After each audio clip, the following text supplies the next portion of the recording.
أشهد أن لا إله إلا الله وحده لا شريك له وأشهد أن محمدا عبده ورسوله أما بعد فأعوذ بالله من الشيطان الرجيم بسم الله الرحمن الرحيم الحمد لله رب العالمين الرحمن الرحيم مالك يوم الدين إياك نعبد وإياك نستعين اهدنا الصراط المستقيم صراط الذين أنعمت عليهم غير المغضوب عليهم ولا الضالين.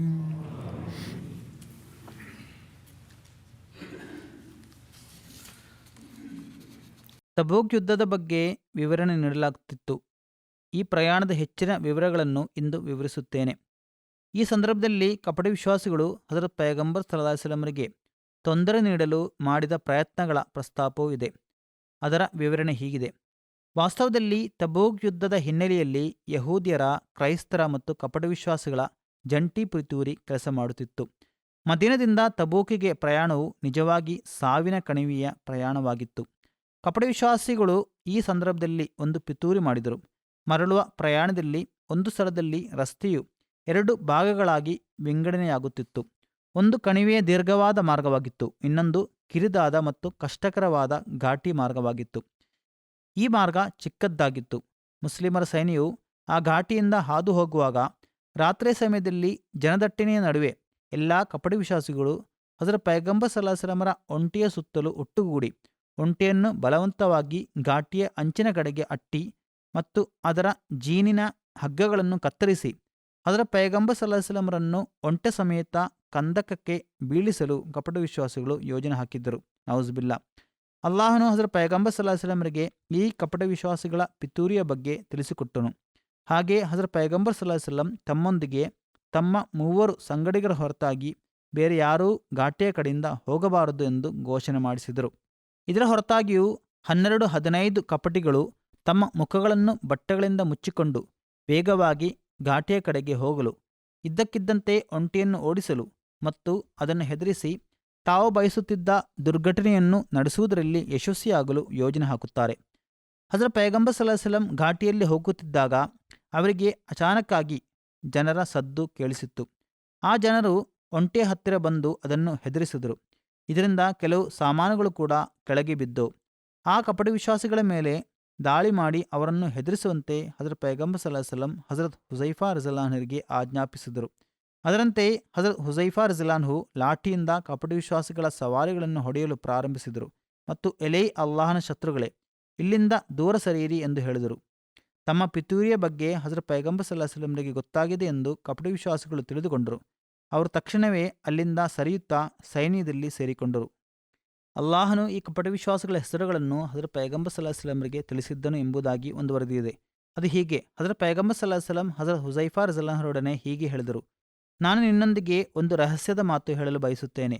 ಅಲ್ಲಾಹನು ನನಗೆ ಈ ದಾಳಿಕೋರರ ಹೆಸರುಗಳನ್ನು ತಿಳಿಸಿದ್ದಾನೆ ಮತ್ತು ನಾನು ಅವರ ಜನಾಜಾ ನಮಾಜನ್ನು ನಿರ್ವಹಿಸದಿರಲು ನನಗೆ ಆದೇಶ ನೀಡಲಾಗಿದೆ.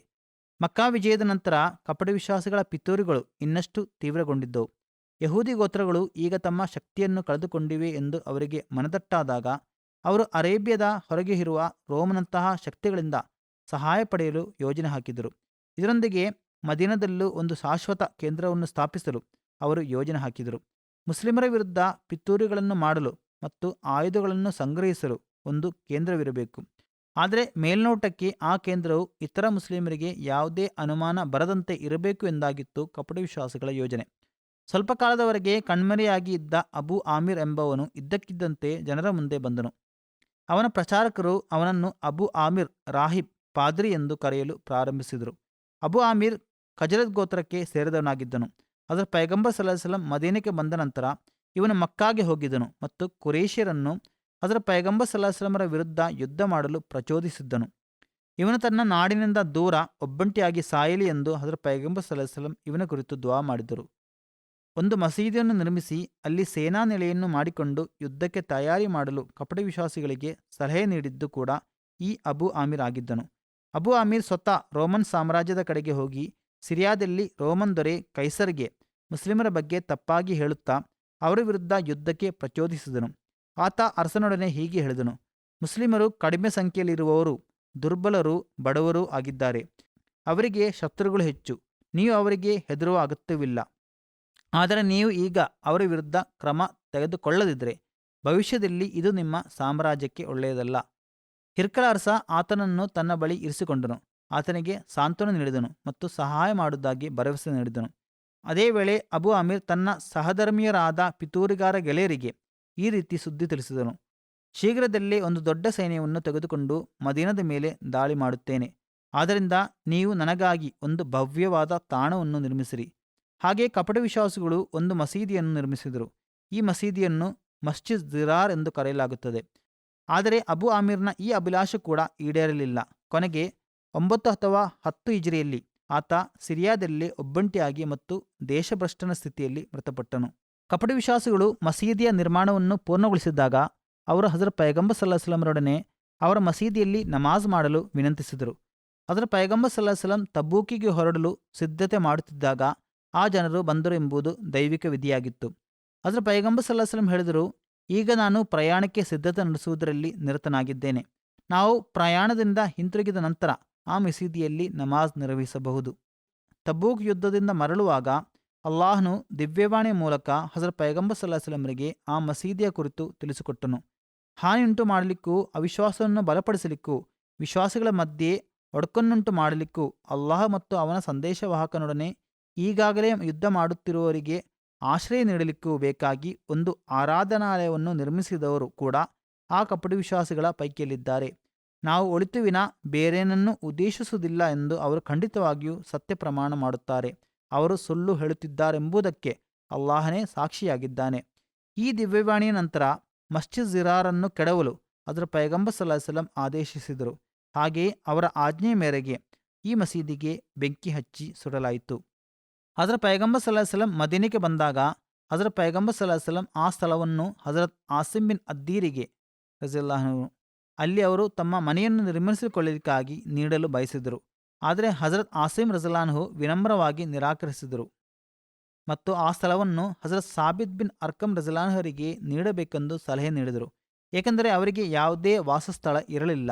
ಹಾಗೆ ಹಜರತ್ ಪೈಗಂಬರ್ ಸಲ್ಲಲ್ಲಾಹು ಅಲೈಹಿ ವಸಲ್ಲಂ ಆ ಸ್ಥಳವನ್ನು ಹಜರತ್ ಸಾಬಿತ್ ಬಿನ್ ಅರ್ಕಮ್ ರಜಿಯಲ್ಲಾಹು ಅನ್ಹುರಿಗೆ ನೀಡಿದರು.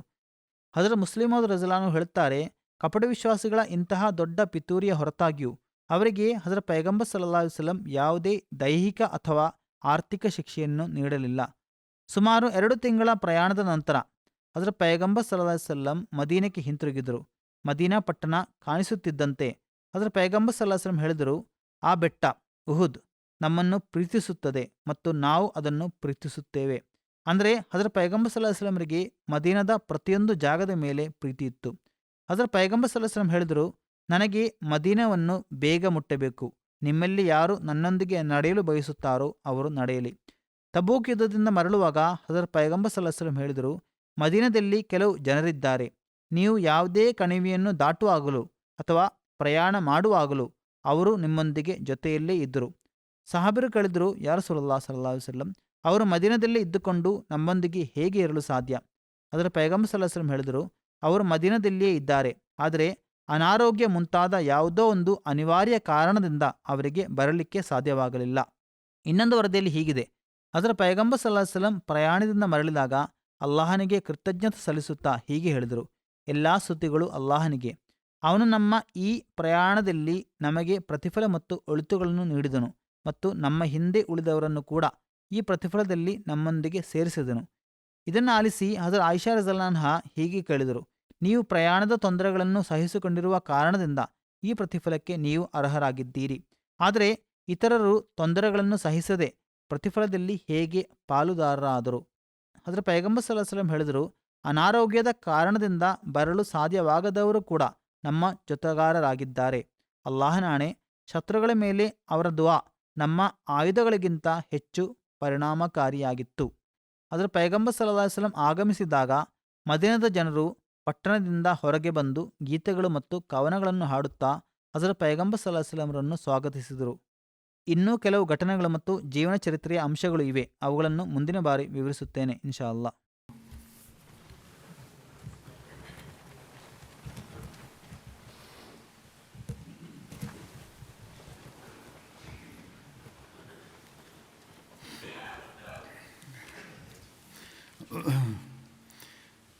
الحمد لله نحمده ونستعينه ونستغفره ونؤمن به ونتوكل عليه ونعوذ بالله من شرور أنفسنا ومن سيئات أعمالنا. من يهده الله فلا مضل له ومن يضلل فلا هادي له. ونشهد أن لا إله إلا الله ونشهد أن محمدا عبده ورسوله.